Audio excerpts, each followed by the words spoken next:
Today, we are going to have a really good live stream. We're gonna have we have a great interview coming up. Uh, we still have about 12 or so minutes before the interview starts. I always like to, whenever I'm doing an interview, I like to come on a little bit early when I'm doing a live interview. Sort of let the interview populate up. Talk about what some of what we're going to be covering in the interview, who the representative is that we're going to be speaking to. So that's why I'm on a little bit early. So let me just take a moment and bring the interview up so I can see who's here. And we're going live on Substack today. Substack, Instagram, and YouTube today as well. Hey, Gamer Vet Dad, how are you? So we're going live on the three platforms today. Hopefully by the end of the week, I will have Facebook. I think I just reached my 1,000-person minimum on Facebook. So I think I can start integrating that into the live stream. So that's next, and hopefully after that we'll I'm going to be looking at Twitch, and be going live there. So I also want to let you guys know while we're waiting, who we'll be speaking to today is Salaam Bhatti.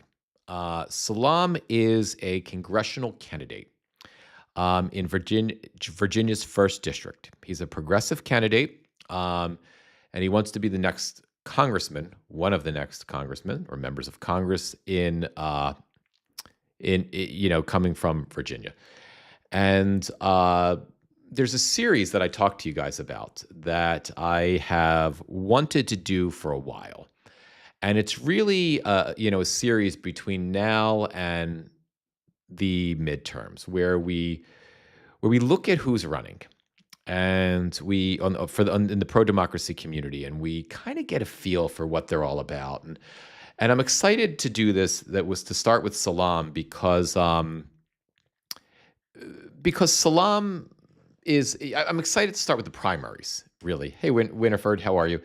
I'm excited to start with the primaries because some of what we're going to talk about today with Salaam is a piece that he wrote here on Substack, and it was almost a plea to sort of get people, encourage people, inspire people, beg people to come and vote in the primary elections, to take the primary elections seriously.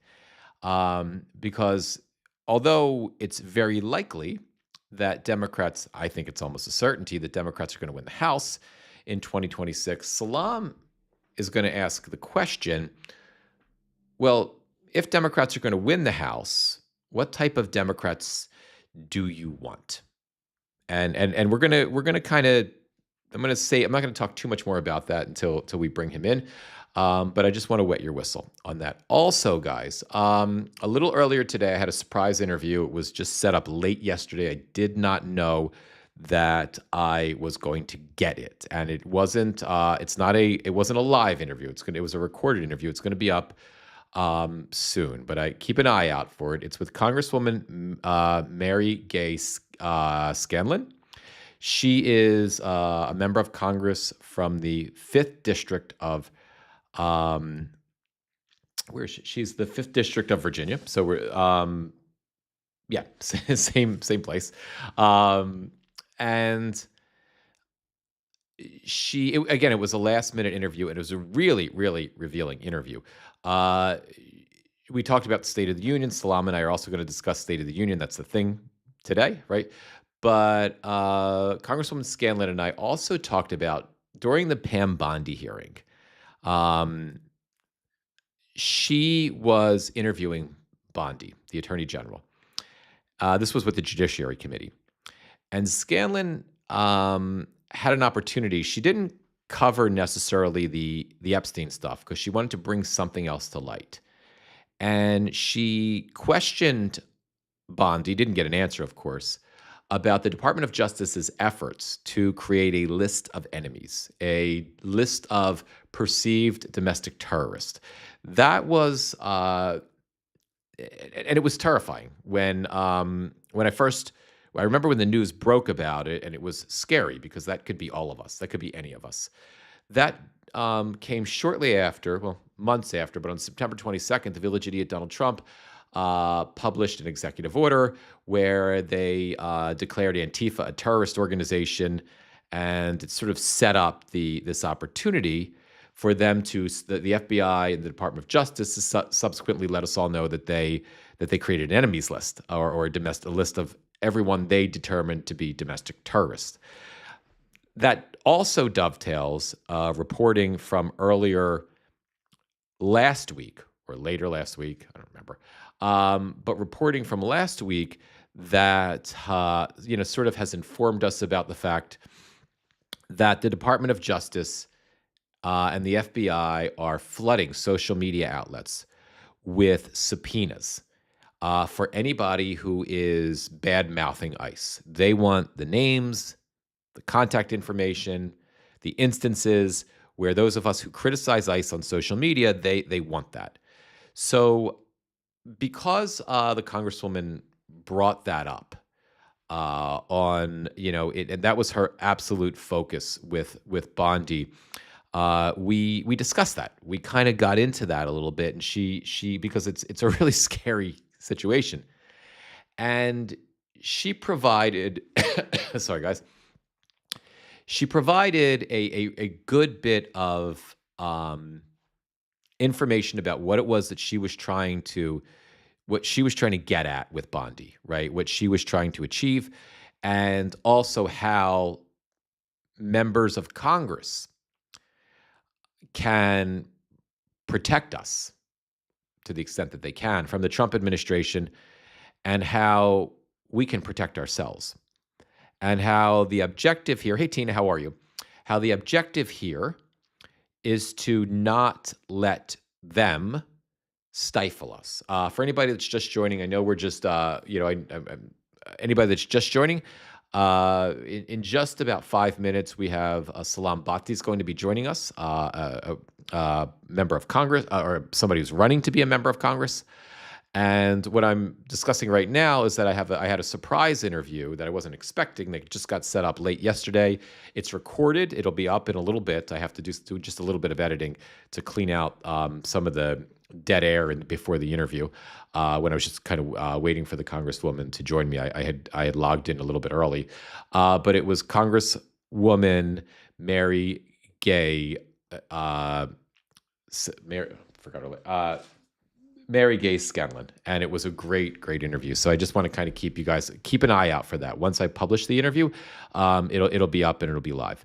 So only other thing I want to let you know about before Salaam joins us is I will be covering the State of the Union live today. So if you're free, and if you don't want to watch it by yourself, and please join me. I'm going to start coverage probably around 8:30 or so. So please join me at 8:30. And I'll be streaming it live. I'll have the sound effects. We're going to win so much, you may even get tired of winning. And you'll say, please. I'm sure we'll be using the sound effects. I'm hoping to add a couple of sound effects, before, because I think we're going to need them for this State of the Union address. So, but we'll be covering it live. I'm still waiting to hear. I don't know if Course is going to be able to set up any interviews afterwards. The Congresswoman Scanlon, the unexpected interview that I got this morning was, although we didn't just focus on State of the Union, we did talk about it. She will not be there. She'll be at some of the counter programming. But at any moment, anything can happen. I'm hoping against hope that I get some subsequent interviews after the State of the Union. That would be awesome if I got some live interviews. We'll see what Course is able to set up for me, and we may get anything in the next 24 hours, 24 to 48 hours. And I did provide.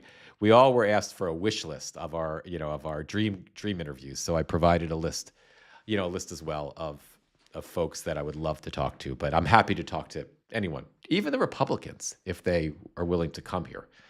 I would be willing to have a conversation with them. But we'll we'll see what happens. But irrespective, we'll cover it together. And if you want to watch I highly recommend, if you don't want to watch me and you can't take it anymore, you don't want to watch the idiot. I was referring to Trump, not, I'm self-depreciating, but I generally won't call myself an idiot. But the Village Idiot, if you don't want to watch either one of us, Midas Touch is doing the counter programming. I think it's going to be, that's what Congresswoman Scanlon is speaking at. I think it's going to be really, really moving and effective. So it would be, definitely catch that, or, do your own sort of multi-view, watch me and watch them. So, you do you. Either way, whatever works for you. But I'll definitely be live streaming it. So let me just take a quick look at. I just want to make sure I don't miss Salaam when he gets here. Okay, there's no one, and I'm getting better, guys. There's no one here yet. He hasn't joined yet. But I always like to, whenever I'm doing an interview, I like to come on a little bit early, let the lives kind of populate a little bit, get all my, the technical things that I have to do out of the way, make sure everything works, and then kind of when they pop on, we're good to go. So that's why I bounced in a little bit earlier than 11:15 today. If you're not, if you just joined us, Salaam is running for Congress in District 1, I believe, in Virginia. He is a progressive candidate.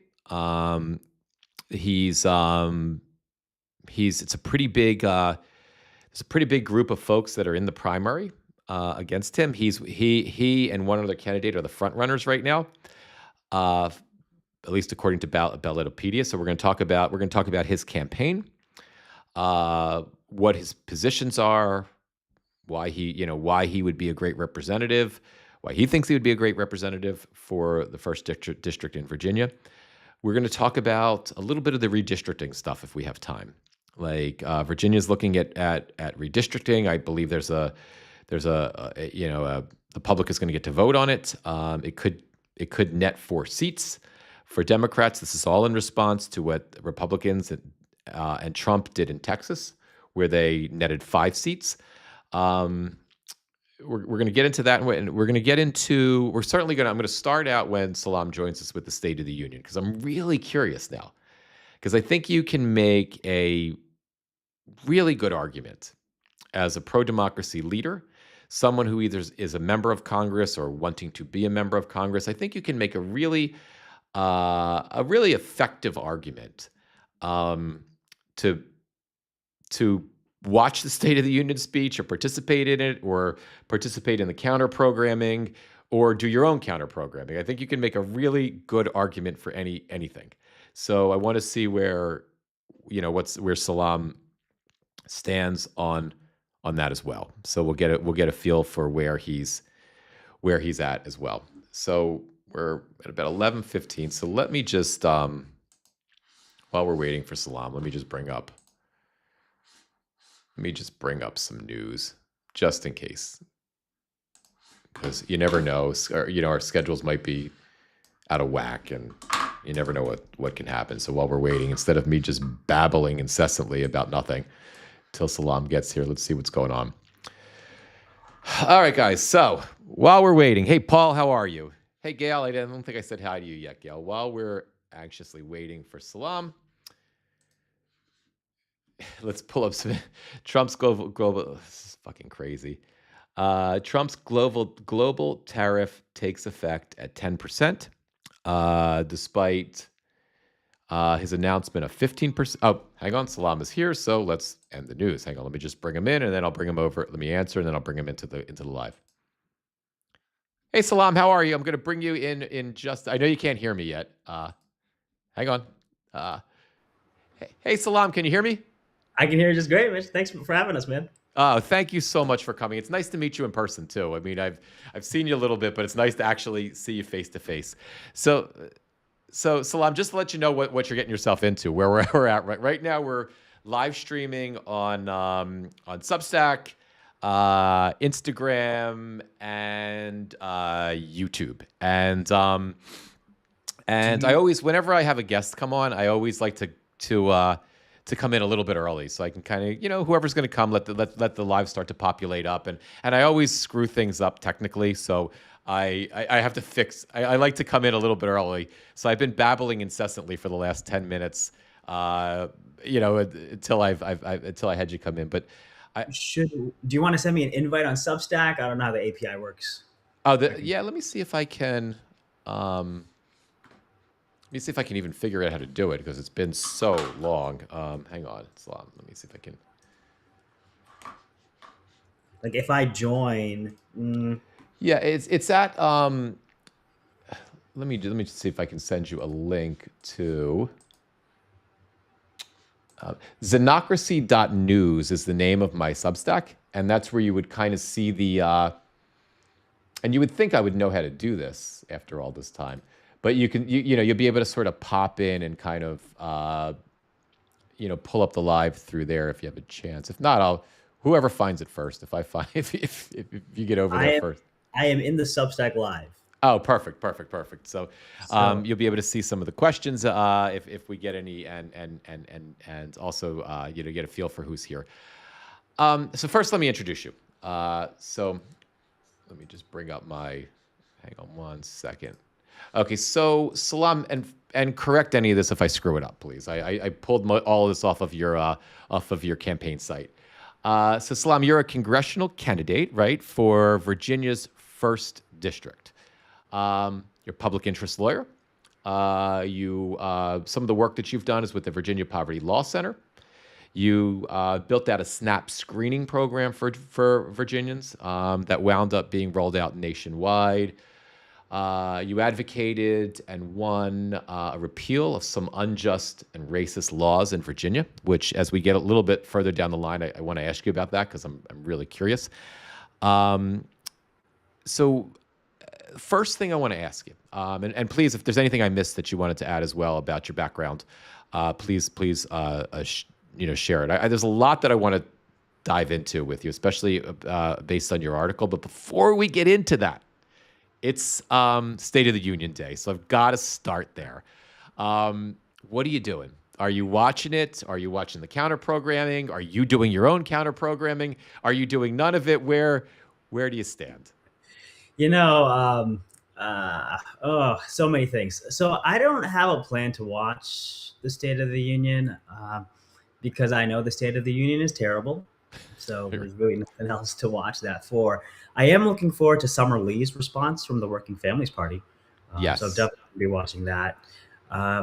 And otherwise, probably during the State of the Union, I might bake banana bread with my kids. That is an excellent plan. Yeah. I will be now. I'm gonna be live streaming it now. Now, the only reason I do this is one, so those followers who I have who don't want to watch it don't have to. And secondly, I'm not going to subject you to them now, but I use Ecamm Live as my streaming platform, and I have a lot of sound effects. So I tend to live stream Trump's cabinet meetings because they're really excellent. The entertainment value, if you can move beyond the rage, and the sound effects help us. And I'll just share one quick one with you, for example. We're going to win so much, you may even get tired of winning. So I have him. And so it makes it for those who want to, who like to join me and who are, are normally going to be enraged. The sound effects tends to ease the pain. So As a millennial who grew up on prank phone calls and crank boards, I am so excited by this. This is amazing. well, look, if you're baking banana bread and you're bored, if it's not enough for you, feel free. Join in and we'll certainly bring you up a little bit too if you happen. But Awesome. again, banana bread is far more important than Donald Trump. All right. So that being said, you're a lot less nutty too. Yeah. Oh wait, I've got a sound effect for that. So there we go. So, all right, Salaam, let's get into your article, okay? Because the way Salaam and I connected is he had posted about his article in Substack, and I read it, And then when I read it, I knew I had to interview him because um, the article. I don't know if any of you guys have had a chance to look at it yet, but it really. I'm not gonna. And I do a lot of reading in my lives, but I'm not gonna do that with Salaam here because that's just too uninteresting in the grand scheme of things. But he starts out the piece basically, in essence, trying to educate us as to why primaries are important, like why we should care. And secondly, how few people vote in primaries. And he talks about his, in his district, and I'll kind of let him address that a little bit, how few people actually voted. And I felt like in the beginning, Salaam, it was almost a plea. You were both trying to educate everybody, but I could almost feel the emotion in your writing. And tell me if I'm misreading. Tell me. But No, but I felt you're like you were almost begging people, like, please, for the love of God, vote in a primary. the What do you yeah, the think? primary is the crux of the piece is that yes, the house is flipping blue this year, but the question is, what type of blue is it flipping? Is it a navy blue that is so dark that you have to question whether that's actually blue? Or is it a sky blue, which has so much potential and is brighter and something to look forward to? So that's what this piece is about. And what really we dived into is how the candidate for November doesn't come out of thin air. They're voted on in the primary. And a lot of people simply don't know the primary exists for whatever reason, for the lack of civics that was taught in high school, or they've just forgotten, or they're busy with their lives, as is, I totally get it. But also, there's never really ever a get out the vote initiative for the primary. The party typically puts money into that after their candidate is chosen in the primary. So it's all kind of connected in the great circle of strife. So that's why we're really impressing upon people the importance of figuring out when your primary is, learning about who the candidates are, finding that candidate that aligns with your values and voting for them, and forget about what the party is pushing. In fact, if the party is pushing a candidate, and they are, look for the other candidates, because these other candidates, if you're watching us two talk right now, you're not interested in those candidates. You want somebody who's gonna affect the donor class. Look at every single one of the candidates the party is pushing. None of them impact the donor class. They're talking about affordable health care, not Medicare for all. And don't get caught up in this idea that affordable health care is the end all be all, because this is what the health insurance companies are pushing. This is because health insurance companies are making money hand over fist. They get money from us every single month for our premiums, and then they get money from our taxes through the government, through the subsidies, which rest in peace to the subsidies. But the Democrats are going to try to push for those subsidies to come back, and then who gets that? The health insurance companies.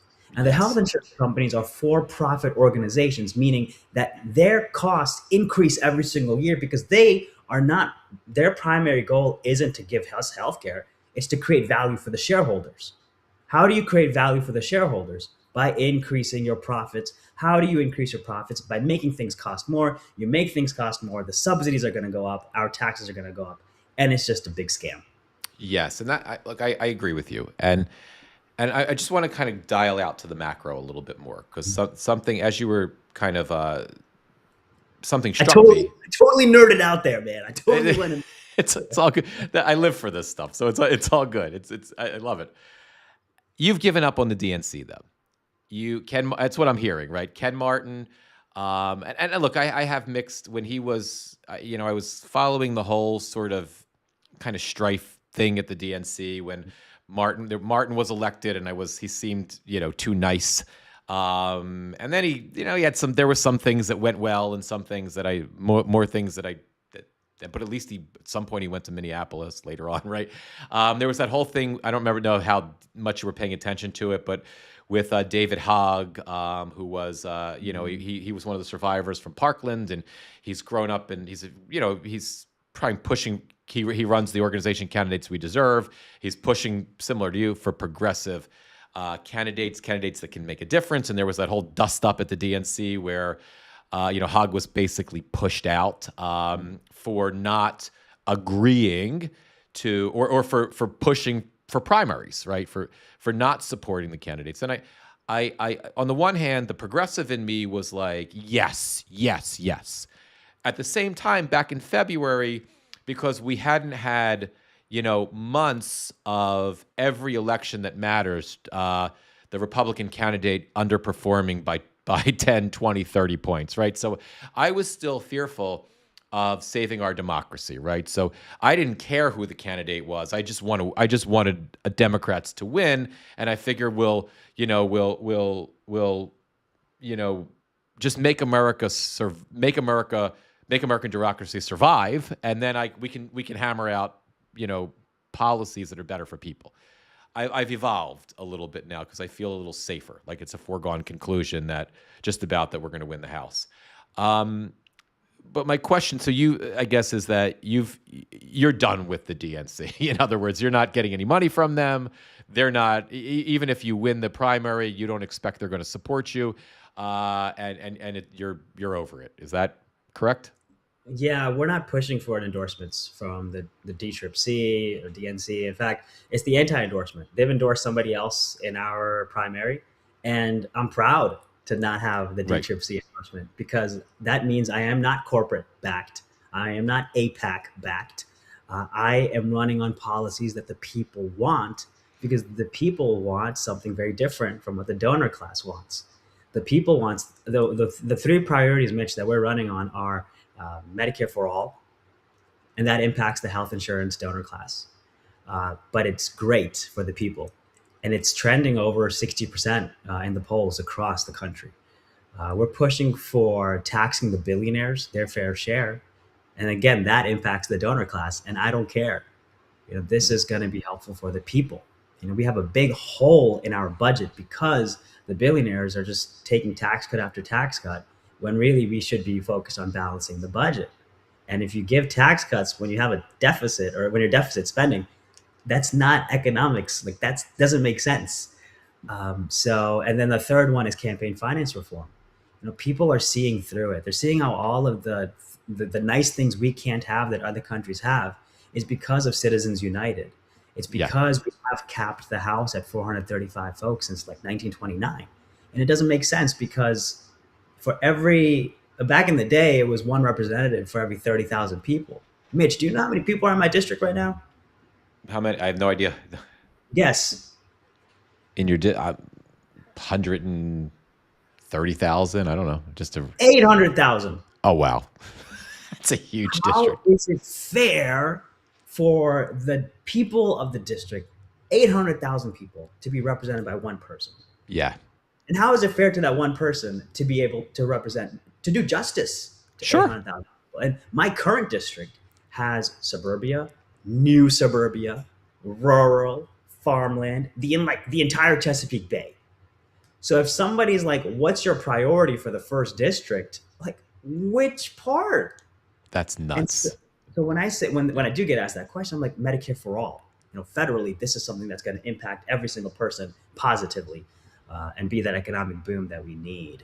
But then I said current first district because we're going through redistricting in Virginia. I was going to ask you, that's something I wanted to get into. Yeah. I mean, I was going to save that till the end, but we're here, right? Oh, and I'm going to bounce back to your article too, because there's stuff I really want to get, and I already see some questions too, and I'm going to kind of bring them in a few minutes as well, from the subscribers. Yeah. But ask anything, y'all.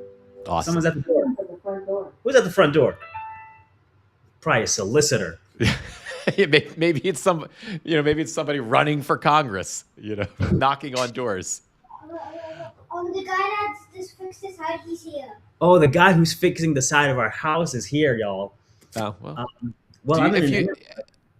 And we're very chill. I mean, if you need to go, if you need to go and deal with that, it's okay. Don't stress. If you want to read people the article a little bit. I can talk. Don't worry. You go. They're used to me. I can talk. I'll just go do what you got to do. We'll be here. This is how I roll. I can't stay on one topic for too long anyway. So just go do what you got to do. We'll be here. This is 2026. This is how we do campaigns. Yes. All right, guys. Thank you for your patience. I actually like that. I actually, it's some, it's in some weird ways. I like. If you see the interview that I did earlier, once I post it with Congresswoman Scanlon, it's much more formal than this, obviously. But I like this kind of ease and everything else. So I think it's kind of cool that he. That Salaam had to go take care of the guys that are fixing the side of the house. So let me just with your questions, guys. The one thing I want to ask him about when he gets back. Okay, let's look through the questions too, because I want to make sure I don't. What happens is it's so difficult for me, with my own adult ADD or whatever it is, to kind of multitask and focus on two things at the same time. And I know it's a work in progress with you guys, so I appreciate you kind of learning how to interview. Like as I'm learning to interview, you guys, tolerating me, as we do this. But I want to make sure that I don't miss your questions this time. So let's just kind of go through a few things. It is pretty cool, Tina. Thank you. A few things of what you've got. So Lacey, you just read that healthcare is the top issue for young voters now. He's a nice guy. I agree, Aggie. Catherine, stop it. You're making me blush. Hi again, Irish Aggie. So Gamer Vet Dad, so your question, if you win the primary, will you accept support? Eventually, both parties need to move away from PACs and super PACs. I mean, I feel like it's a great question, and I feel like that's an hour-long conversation in and of itself, because when you're talking about, Salaam talked about Citizens United and talked about tackling that, which could only be done legislatively. And the only way you move away from PACs and super PACs, right, is by moving away from, the Citizens United decision legislatively. And then, do we, so at that point, does he accept, because you still need money to win subsequent elections. So I think what you're saying, Gamer Vet Dad, is does he take limited support at that point from the DNC, because there's nowhere else that the money's coming from at that point? Once you take corporate money out of politics, the way it used to be, right? Your campaign is funded by grassroots donors, and it's funded by the party. So that's a really it's a good question, and we'll get into it. Tina, what about the DGA? That's the Democratic Governors Association, right? We'll ask them. The hard DNC establish, quote, old guard need to retire, and fresh progressive lawmakers need to perform, and the party needs not to fracture. Lacey, his explanation about healthcare and health insurance is so good. More Democrats should address this. Yeah, look, I agree.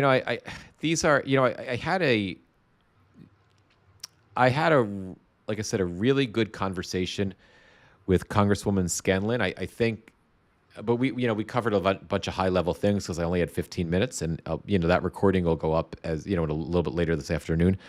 But I would that's something I'd like to ask her as well. A more established Democrat, someone that's considered moderate. Where does the party stand on that as well? We're hearing, Salaam's perspective, which is, he's clearly an unapologetic progressive, and and is that the future of the party? And how will the I mean, Scanlon isn't really the old guard per se. She's been there since 2018. But where would she stand on that? And what about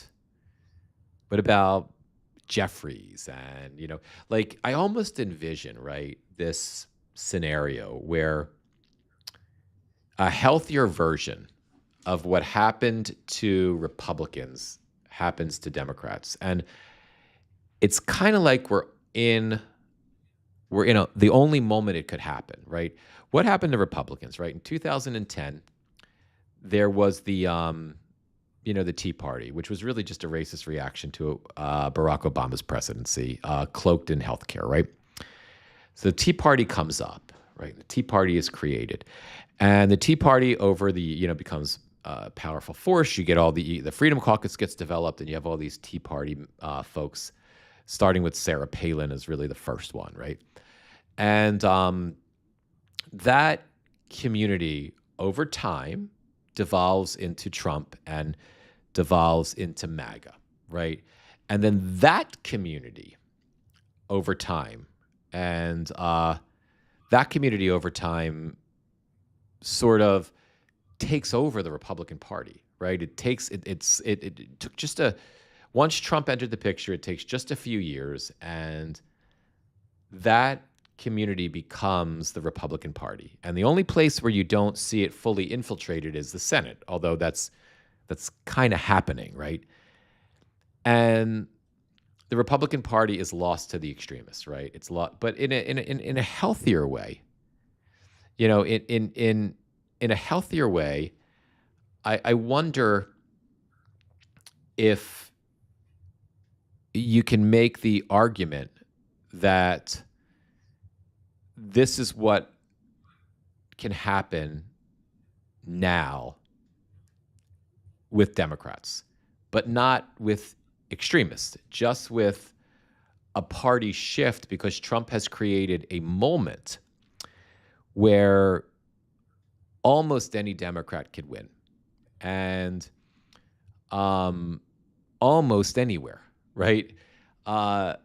The electoral results have been indicative of the fact that almost any. Oh, hey, Salaam, welcome back. Everything's good with your, with that side of your house. Yeah, so we had a crazy, that ice storm that happened a few weeks ago. We saw Sure. some of the siding was damaged, but as a proverbial candidate, I had to huck it up with the contractor. And let me tell you, I'm coming back with a report. We were talking about healthcare. He's a private contractor. He's got his own business. And I asked him, like, how much does healthcare cost for you? He's like $3,000 a month. Wow. And $3,000 a month. Is he on? Yeah. Does he get it through Obamacare, or is it just private health insurance that he uses? I think private health insurance. Okay. Private health, and so he's got a family, and it's just like that's costs that are increasing every single year, just like you and your viewers, and we all know. He was also telling me about the costs of products that he uses. 5 years ago, a box of a few thousand nails was about $20 a box. Now that's $60. That's crazy. And wait, but and is that? I wonder if that's, is that the is that the 50% steel and aluminum tariff? I have to wonder if that's why his. Yeah. Well, this is important. The nails are imported from China. Yeah, so there we go. So that's it's madness. It's freaking mad. But what I was talking about with while you were discussing healthcare, rightfully, and nails with hopefully a potential voter for you. What we were talking about is the folks in the chat were kind of they were, I think overall there was an encouragement about that future that you're painting, right? A future that looks different, a future with Medicare for all, a future where Citizens United isn't a thing. And if my understanding is correct, the only way for Citizens United not to be a thing, because it was basically a Supreme Court decision, would be legislation, right? Or not. I don't know. So with the current Supreme Court makeup, if we did some legislation against it, then the corporation would come in and say, hey, this is an infringement on our speech. And then the Supreme Court, this current makeup, would be like, yeah, no, the corporations are right. So, there's a couple of things we need to do before we can overturn Citizens United. One is expand the Supreme Court. And two is, actually, it's not a couple of things. One, that is the thing. Yeah. But the other thing, now here's the nerd thing that we can do. The nerd thing that we can do is uncap the House. Now, what does that mean? So we talked just a few minutes ago about how one representative for every 30,000 people, and now it's like one for every 800,000, which is almost one for every million. Back in 1929, there was a law that passed that capped the House at 435 representatives. So for nearly a century, it's been the case that we only have 435 representatives. It's time to change that. And what we could do is there are different types of pathways of uncapping the House and doing a new form of representation, new form of like a new formula. One of them is known as the Wyoming rule. And what you would do is you take the state with the least population, or the lowest population, and that state gets one representative. And then for every like X, one equals X then, right? So every state gets that many representatives. So if California has 5x of Wyoming population, they get 5 representatives, so on and so Right. forth. So this is one of the ways that you could increase the House by about 100 representatives. Some people say let's abolish the Senate and just turn the senators into representatives. But also, what this would do, the way that this circumvents Citizens United is because it dilutes the amount of money that corporations can put in to buying elected officials. Sure. That makes sense. But what do you say to a constituent, right, who's going to be like, I think voters, I think if there's anything that happened that's good from the Trump administration, and I say that with like, I almost shiver when I say that because there's really not, but we've all become, I think the American public, that is, you mentioned civics, I'm a little older than you, I'm 57, right? And we didn't, I learned all of my civics because I care about politics, because I'm obsessed with it, right? But, and I learned them as a grown-up, right? So people didn't know anything, right? But, and many people just they don't have the time, they don't have the interest. But I think Trump, because he's such a goon and he's so corrupt, we've learned a lot. We all know how the Department of Justice works. We all know what federal trials look like now. We all know what the Supreme Court does and how important it is.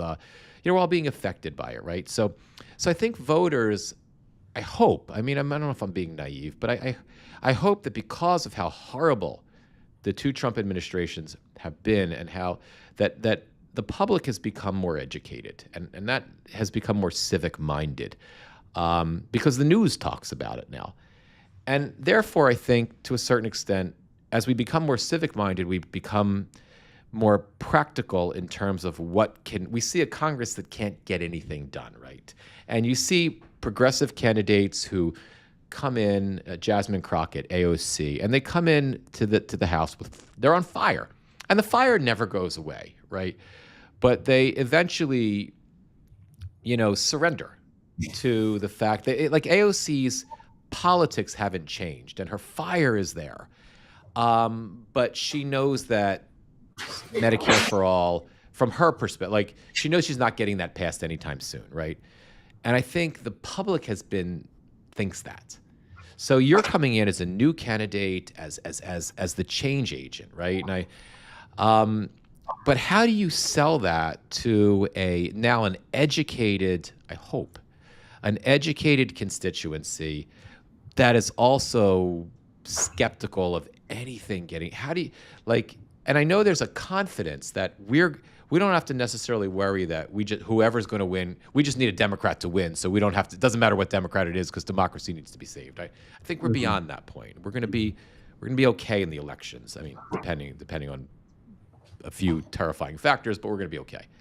Yeah. So what do you say to your constituents? Even if I'm one of your constituents, I'd be like, Salaam, I want everything you're saying, but I don't know that I can vote for you because I don't feel like anybody thinks that all that stuff can happen. Like, what's your response to that practical-minded voter? I tell them it's not about me, it's about we.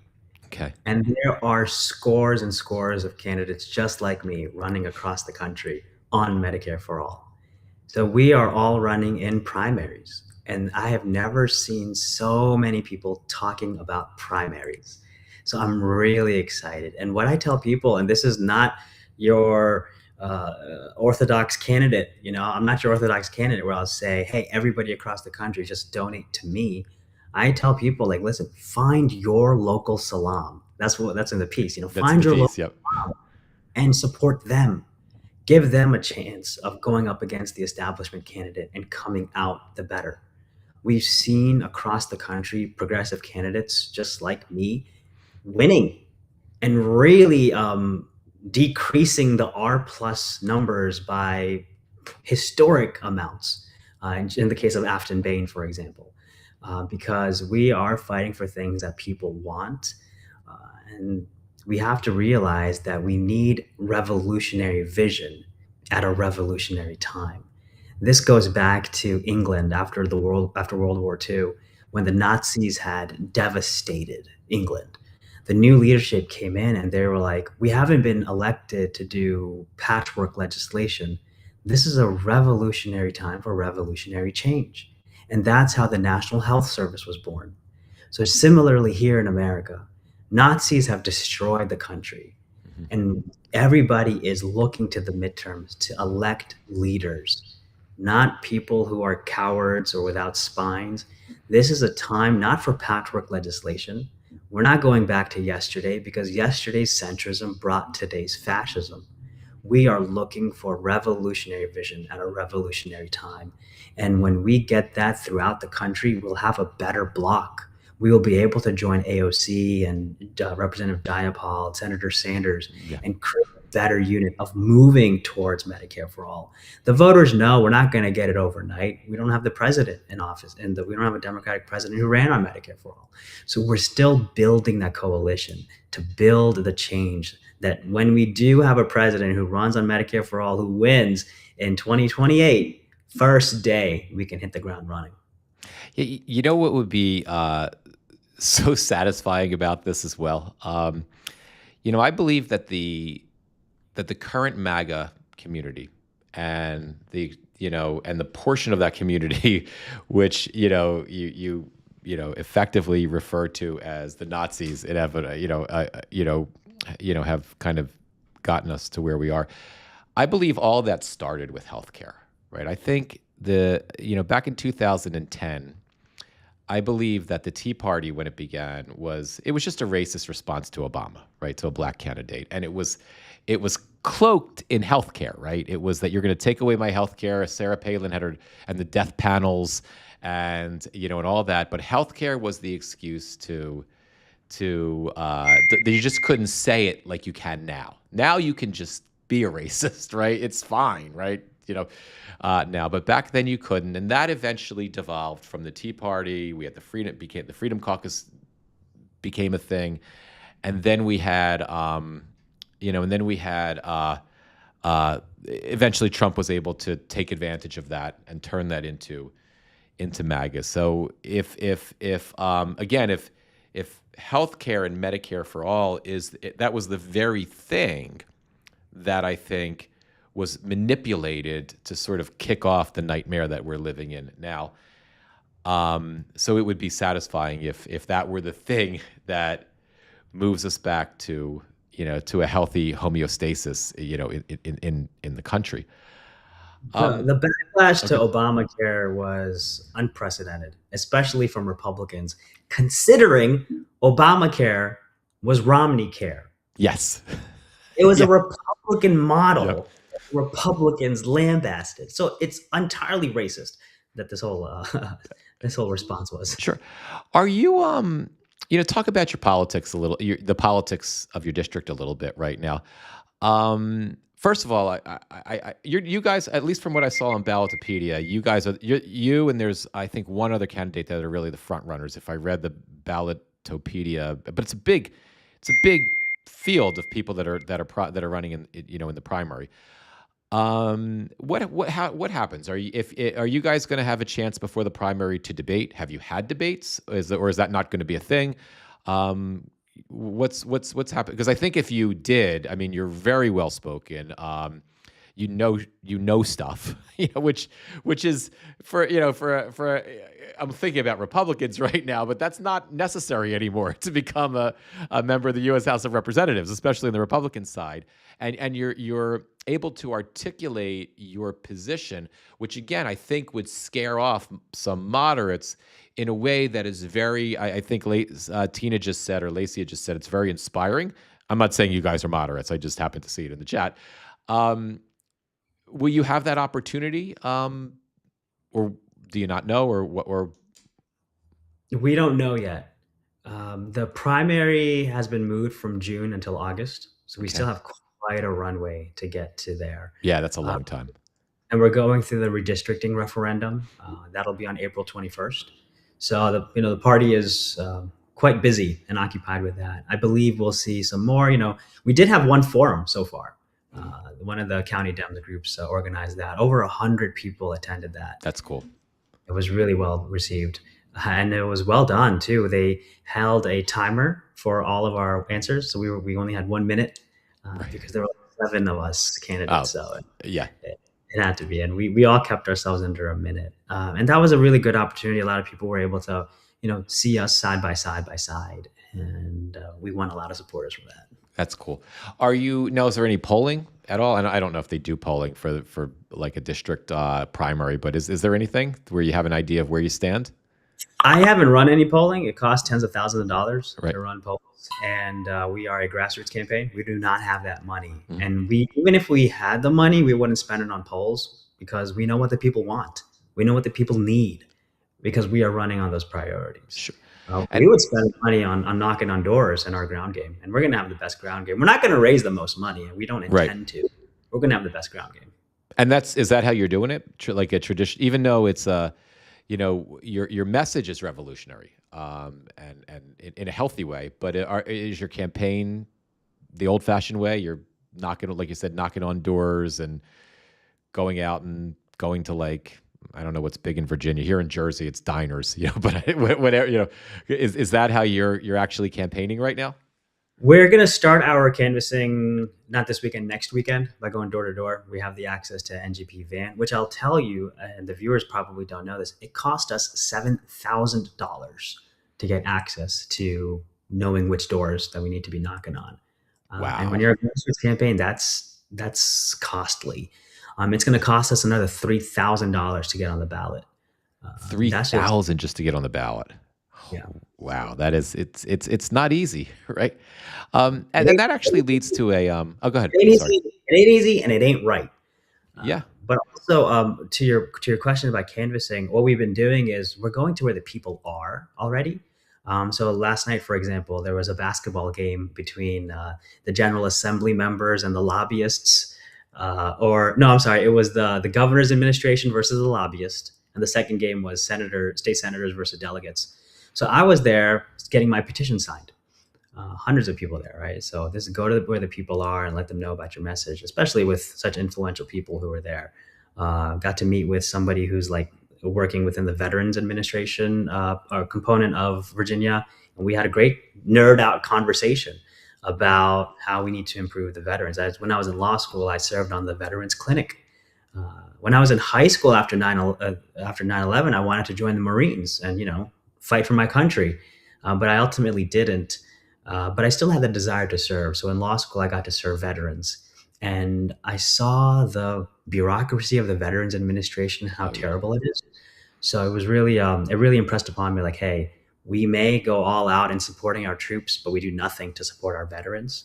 And what the Trump administration has done in cutting Veterans Administration's benefits. I have a good friend of mine who's suffering through PTSD. Mhm. His doctor just got cut, and he'd been seeing this doctor for years who was helping him with his PTSD. And now he's got to go through relive all of that, horror with a new doctor. And is that going to be their doctor for the next few years, or is it going to be another one or another one? So it's really bad what we're seeing. Oh, it's horrendous. I mean, the veterans are active military, and veterans they're political props now. They're it's I mean it's and you're seeing it on the ground. It is horrific. We just my it on the one hand, it's a it's an opportunity. The president uses the military as a distraction, and so he can feel like he's a man. And we've got this absolute bona fide semi sober wannabe. I don't even know what the word is right now, as the Secretary of Defense, that is just in many ways humiliating veterans. Mm. Well, the veterans don't. What I'm saying is the veterans don't even matter. It's the active military and it's lip service to the veterans. But even, you know, we were fighting for military members' basic housing allowance to not be considered as income so that they could qualify for SNAP benefits. Okay. And the Republicans would barely give us that. Like, the military is a prop and they're getting paid terribly, such that we have to advocate for them to be able to get SNAP. Like, we shouldn't be paying our military so low that they're sometimes, you know, they're recruited to get out of poverty only to be met with more poverty. More So it's just like, poverty. what are we And doing? in addition, all of the other, difficulties they may bring home if they were, in a wartime situation, and then we're Mm. not taking care of that. Salam, but I want to kind of backtrack a little bit to the redistricting because it's in the news, but there's always so much news that it's impossible for anybody to keep up with everything. So I think, and even, I mean, I live in the news and in politics, and I still miss so much. Yeah. So Virginia, you have the referendum coming soon, right? And I know that the DNC, I know we talked about the DNC, we're kind of done with them. I think it was the DNC. Caught an article when I was prepping for the interview with you that I think they sent. I don't know if it was the DMC or some congressional committee, but they sent $5 million to help with the redistricting push. But can you give us all an overview of what's going on, how many seats the Democrats might be able to achieve by this, and how, to the extent that how does this affect your district and your campaign? Yeah, we're excited about the redistricting that's coming up. We are fighting in a competitive primary in CD1. I mean, competitive district. It's actually targeted for flipping for the first time ever, and it actually did flip in the November 2025 election. It went from like R+5 to like D+2. Okay. Great, and it shows the change. But the new congressional district, which would be CD5, is about D+8 as of the November 2025 election. So you win the primary, you've won the general. So that's where you would be, though. So you would go from the first district to the 8th district if this wins. First to the 5th. The first to the 5th, and then you win that primary. You're the next congressman for that district. Then It's and people, and listen, like we in the piece I reference how only 20,000 people or 23,000 people came to the last primary. So, and then in the general, there was 200,000 Democrats who voted. So it's like, wow, there's a very few amount of people who are choosing the candidate. So that's why we are encouraging the push to the primary. We want to see record turnout at this primary. And how does it, just one more question about the Virginia in general and the redistricting. Do you know how many? I think it's 4. I think overall, I don't know if I have that right. That Democrats would gain. Is it 4 seats? Do I have that right? Yep, it's 6-5 right now. 6 Dems, 5 Rs, and it would go 10-1. And it almost felt like in California that it was like, and again, there was a lot of polling to back that up as well, but it almost felt like it was a foregone conclusion in California when the redistricting effort was up for a vote. What's the sense in Virginia? Yeah, I just saw a poll last night about this from like Roanoke that says about 50 or so percent are fine with the districts as they are, despite over 60% of people not liking Trump. So it's like we really need to get the ground game moving on the redistricting. Yeah. So it may not. So there's a good shot it doesn't pass then. Yeah. And but it's also so many. It's such an odd day for an election that the turnout might be so low, but we just got to make sure we get more votes. Am I naive to think? I mean, I always kind of like, in a lot of ways, I'm glass half empty, but sometimes I'm glass half full to my detriment. I don't know. But I would think after the previous governor, right? And I think as his tenure came to an end, there was a sourness, and then after all of the federal layoffs, that affected Virginia, right? from Trump, and then I can't. Your governor, I can't. Spangler, I can't. I don't want to get her name wrong. Spangberger. Yeah, Stanberger, yeah. yeah. After she won by I don't. I know here Mikey Sherrill won by like 13 points, but you guys had a big spread too, right? She won by double digits. Yeah, double digits. Yeah. Yeah. So, that it feels like Virginians were sending a message, right? Like, so I would have thought that, after after Texas and the redistricting, that's what started this whole thing, Trump and Abbott in Texas, and Virginians were showing, they were showing their displeasure with the Republican brand, quite a lot. I would have thought that would translate into an easy. You're saying isn't. What about just the people on the ground that you're talking to, though?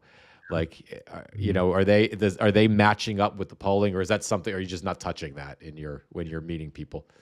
A lot of the people I've spoken with are of what I believe as well. We don't like partisan redistricting, but we know we have to fight fire with fire. Right. And we know this is a temporary thing. In 5 years, we'll go back to the regular redistricting. But what we're going to do once we're in office is, again, we're going to push for what the Democrats have pushed for in the past, which is banning partisan gerrymandering. The Republicans didn't let that pass some years ago. So Democrats have the precedent that we are against it. And we're only doing this to fight fire with fire. Absolutely. Absolutely. And I don't think I think we all kind of like have a sour taste about gerrymandering to this extent, because Republicans have made it into an art form. It's like a science. And it's not like Democrats haven't done it either, but and then Trump, because I think as he continues to devolve emotionally and mentally, his political survival instinct is disappearing, and he just went for it because he could, and they did, and it's backfiring, thankfully. So I want to throw a couple questions at you from because I was looking at them just before we wrap the live. I know. We have to go in a bit. As my son does. How old is your son? 6 years old. Yeah, I have a 10-year-old, and when he's home, everybody knows him. I get a little nervous when we're streaming, because sometimes I also live. I have my largest community on TikTok. I can't multi-stream to TikTok because I can't get something called a stream key from TikTok. So sometimes when I do it, I have to bring them up separately. But I get a little antsy when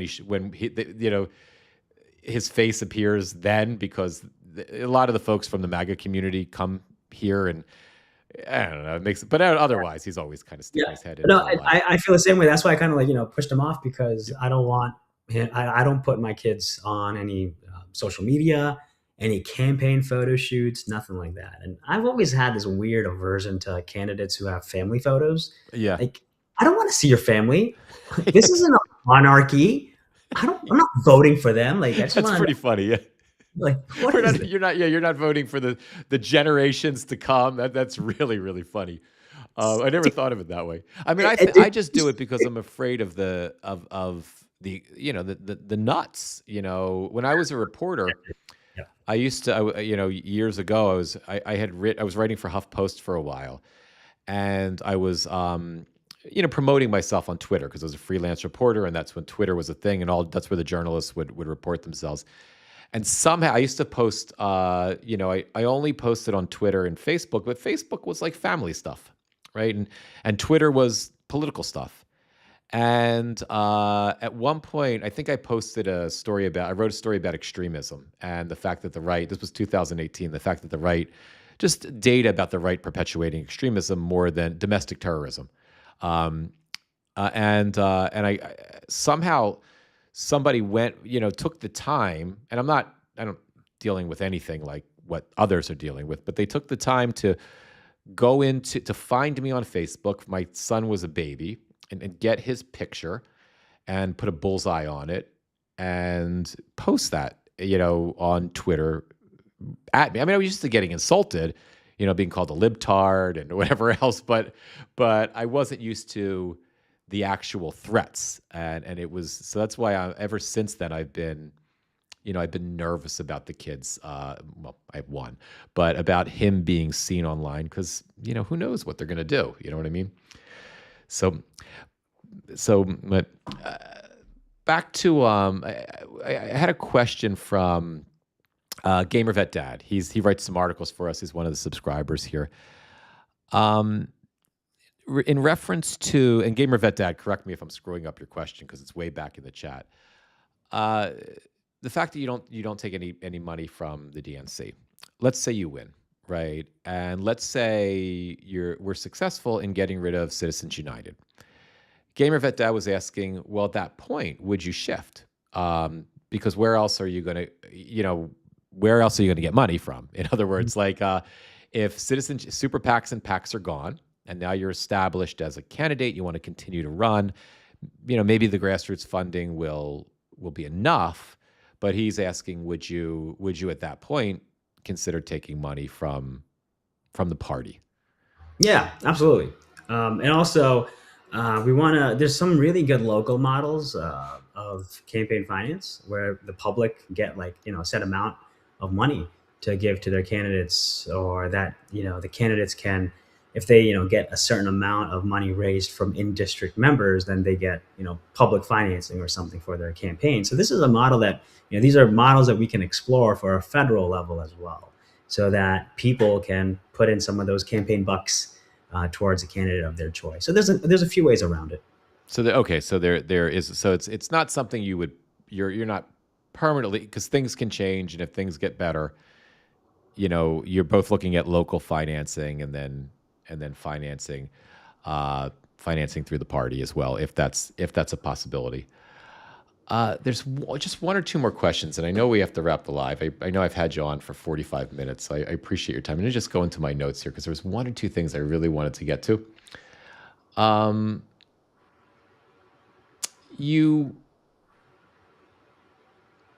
Just looking at my notes, you can just bear with me for a second. I'm going to talk to the viewers real quick while you look that up. Sure. If you like what you've heard, come support us. One of the best things that you can do for a progressive candidate isn't just donating, but actually clicking the Make It Monthly button on the Act Blue page. So what we did the math, and we said if we had 2,000 donors who gave $25 a month through the primary in August, we're set. And that's how little it takes. So don't ever think I can't do 125, I can't do $1,000. Just if 2,000 people, and right now we have 54 recurring donors. So we just need 1,944 more donors to get to that $25 a month level. So if you can do that, do it. That'd be so helpful. You can go to salamforva.com. That's SALAAMFORVA.com. There's a donate button there. Takes you to Act Blue. You can click 25, make it monthly, set it and forget it. And not only have you helped us secure a victory, but it also helps us not have to make so many calls. There's something known as call time for candidates. And this is about 4 to 6, some even 8 to 12 hours a day, where we're just calling people for dollars. And the hit rate is maybe 1 out of 10 calls. Wow. And out of that one call, you probably maybe 4% donations, from the calls you're making. So it's unfortunate that this is the way our campaigns are run. So whereas I should be working on crafting policy, whereas I should be out knocking on doors and meeting the people where they are, I'm cooped up in this room dialing for dollars, and it sucks. So that's why also when you're elected to office, elected officials are still doing call time. So when you wonder, why didn't the representative read the bill? It's because they were doing call time. So we have an opportunity here to fix that. And if you can find it in your wallets to do $25 a month, that would really take us a long way. That's awesome. Absolutely. And I agree with you. I'd love to see us get back to a time when a congressional representative could just do their job, right? Yeah. And not spend 50% of their time fundraising. I don't know how are you going to cover a district that you said has 800,000 people, and you have to spend 50% of your time or more fundraising, And in order to cover 800,000 people, you have to have a staff. Like you have to have multiple locations. All of that costs money. There's got to be a better way. Yeah, especially if you were part of the group that canceled their Disney or the Hulu or the Netflix subscriptions, take that money and give it to your candidate. Give it to your preferred candidate. And Salaam, let me ask you, and I hope you'll come back and do this again, because I have a million more questions as the primaries continue, and I, God willing, you win. And only if you use more sound effects. Oh, no doubt. We've got we've got plenty of them. Yeah, let's go. Yeah. So, and I'll integrate them more in our next conversation. Salaam, because I think this will encourage people. One of the things I took down from, and I know we've talked about it, but I really want you to kind of tell us exactly what you mean by this. In your piece, you wrote, we have an opportunity this year to drive primary voter turnout to levels never seen before, as if the future of our country depends on it, because it does. What is it? Why is it now we have this as opposed to 2024 and any other time? Why is it right now that we have this opportunity to drive primary voter turnout more so than ever? For every action, there's an equal and opposite reaction.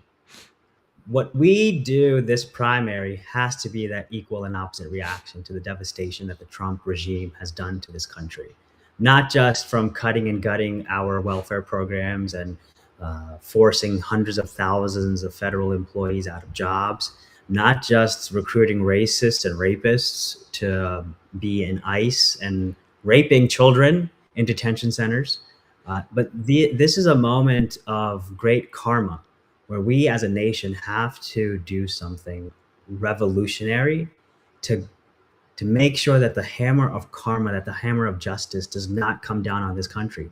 Because if we don't, we will deserve everything that the universe sends back to this country for all the horrors that have been committed in the past decade, not just in this country, but abroad, in Venezuela, to the people who are just in fisher boats on the ocean, to what's going on in Iran and Palestine, all of these things, all of these horrors, to the Epstein files, that American leaders and influential figures have perpetrated. Everybody, there must be accountability. We have to address accountability before we can really succeed with affordability. We have to really build this system back up. And what we know is that the powers that be failed at that during the Biden administration. Merrick Garland is a centrist.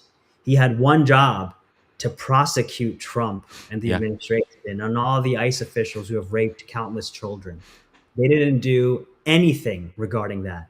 So with the DCCC saying that, hey, we have anointed these candidates to be the winners of their primaries, these are all people who are corporate backed, who are all APAC backed, who haven't done a lick of anything to help their people and be answerable to the party and to their donors. And the American people are smarter than that. They're not going to be told who to vote for. They will make the choice of their own volition, and they will come to candidates just like me, who are running grassroots campaigns, who are running on policies that are popular with the people, because that is what the people need. And that decision will be made in the primary, not in the general. Great point. And I think it's a perfect spot to leave it there. Everybody, find out who your primary candidates are. Vote for them. If you can, donate to Salaam's campaign. As I say at the end of every live, 1 minute at a time, 1 hour at a time, 1 day at a time, 1 live at a time. That's how we survive this. We just chunk through it as much as we can. Salaam, thank you so much for doing this. I really feel better right about you brought up things that I think I want to know and I want to see happen.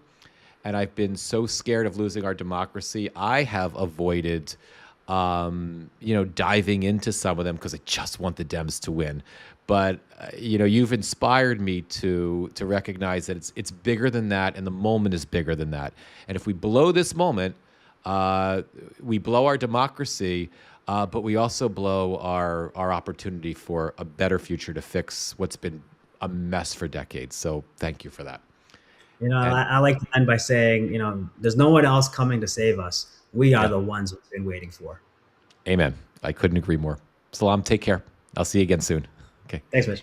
Thank Bye you. all. Take care. Bye-bye. Okay, everybody. Also, don't forget primary State of the Union, 8:30 tonight. See you there. Love you guys. I'm going to wrap the broadcast now. Take care.